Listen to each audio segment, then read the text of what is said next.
The RG353P is here, and it's ANBERNIC's chance to take on the popular PocketGo S30 that was launched back in early 2021. They have used the extra year to really work out the kinks and add a completely new chip in hopes it brings old RK3326 customers back to their library of upcoming consoles.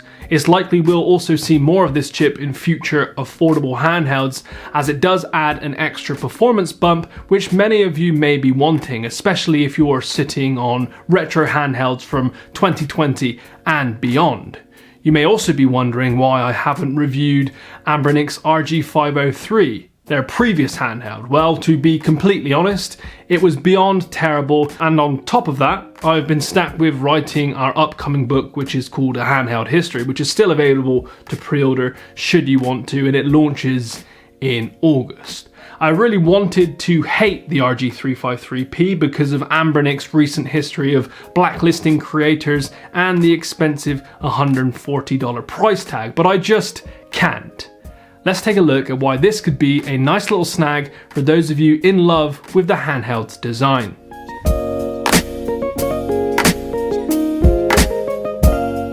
First of all, it looks as if ANBERNIC has upgraded their packaging. They now have full coloured boxes along with detailed information regarding the specs and some much needed padding around the console inside the box. When I pulled the device out of the packaging, I was surprised at how big it was. I originally thought it would use the same mold as the PocketGo S30 with some minor adjustments, but I was wrong. This is a completely new look and is slightly bigger than the S30 overall. The handheld gets noticeably bigger towards the top of the shell, allowing for larger battery capacity, bigger shoulder buttons, and a mini HDMI port.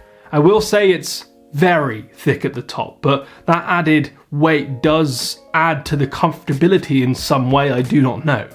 As you can see, the bottom is much thinner, allowing space for perfectly located speakers, a headphone jack, and two SD card slots, one for firmware and one for your ROMs. Even though it does thin out towards the bottom, I do need to add that this is thicker than usual in terms of a handheld design. It's in no way slimlined. On the face, you are greeted with a classic SNES aesthetic, not only because of the shell design, which replicated the controller, but also the colouring of the buttons and the etched design behind them. The screen, which is quite a nice little feature, is a 3.5-inch IPS 640x480 touchscreen display. You heard that right, it is in fact touchscreen, which is a new addition to ANBERNIC handhelds. A lovely feature which only seems to work when you've loaded up the Android section, not the Linux boot. The screen itself is bright, highly sensitive to touch, which is good. I cannot stand these cheap screens that can't recognize touch, and it's the perfect resolution for playing retro games. This could be the screen that we see on future affordable handhelds if they manage to get it to work on Linux OS straight out of the box. Around the screen you have a wide number of buttons which have been nicely located. For example, the function and power on-off button is on the face, allowing you to quickly get to emulator settings and to put it into sleep mode when you're not using it. On the RG353P, you'll also find two analog sticks identical to that of the Nintendo Switch in a grey colour that matches the high quality firm D-pad. Overall, I think the design looks nice. It's nothing revolutionary and there's little to no innovation involved because it's been done before, but that doesn't mean I can't like it. Due to its large, weighty nature, it feels great in adult hands. Everything is easy to get to and I can play on it for hours on end. However, if you are buying it for a kid, it may be a little overwhelming and a bit too big. Then finally on the back you have the infamous ANBERNIC grips to add to its comfortability and to stop it from sliding off desks. So Brandon, what's the specs? Well, you'll be glad to know that this is rocking the new 1.8 GHz quad-core RK3566 chipset, which slightly outperforms the old RK3326 chip that we are all so familiar with. It also packs a hefty 2 GB of RAM, you can dual boot Android and Linux, it has Wi-Fi and Bluetooth 4.2, plus a 3500 mAh battery that lasts around 4 to 5 hours on a single charge, depending on what consoles you are emulating. So on paper, It's actually better than most of ANBERNIC's affordable handheld devices, and with the added touchscreen display, it seems like a nice step in the right direction. I personally prefer using the Linux OS without the touchscreen, only because I find the user interface far more silky and easy to navigate. Don't get me wrong though, Android is great and you can use the touchscreen, customize the look, but in reality, I don't actually use the touchscreen like at all. I know a lot of you will, but for me, as much as I thought I needed it, when I eventually got a small handheld with a touchscreen, I found myself using the buttons anyway. This may be because that's just how I've naturally played with consoles over the years, but for me, it feels a little overkill on these small handhelds, especially when it pumps up the price per unit significantly to a point that it's $140, $150. So now let's take a look at gameplay quality. Because it's my first time reviewing a handheld with this new RK356 chip, I was excited to see what it could do. And as mentioned with previous RK3326 handhelds, the emulation quality kind of peaks at PS1 games and a small handful of N64 games. But I am happy to confirm that the chipset here can in fact play PS1, N64, PSP, and most Dreamcast games very well. This is the chip that we needed 18 months ago, in all honesty, but I guess it's better late than never, right? N64 ran incredibly well with little to no hiccups, and I noticed a big difference between quality compared to the average RK3326 handheld. I then tested Dreamcast and went all in with Crazy Taxi 2, and in no way did it perform flawlessly, and I noticed some slight drops in frame rates, but it was still a pleasure to play on.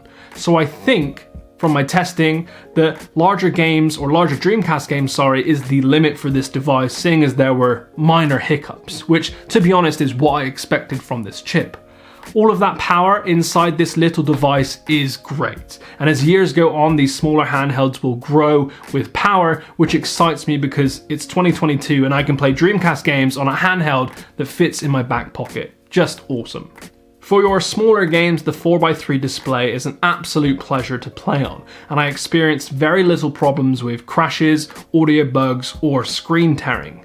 One of the coolest features though when using the Android port is the fact that Nintendo DS games work with the touchscreen, allowing you to use the second screen naturally by using the RG353P's touchscreen capabilities. This is a huge reason to use Android over Linux. I didn't even have to set it up. The emulator works straight out of the box with the touchscreen, which I was absolutely surprised about because typically on these devices, you need to put in a bit of work, a little bit of tinkering, but the RG353P came preloaded and key mapped straight out of the box, making it very easy to give it as a gift to your friends and family and making it very easy for me to recommend for newcomers in the scene.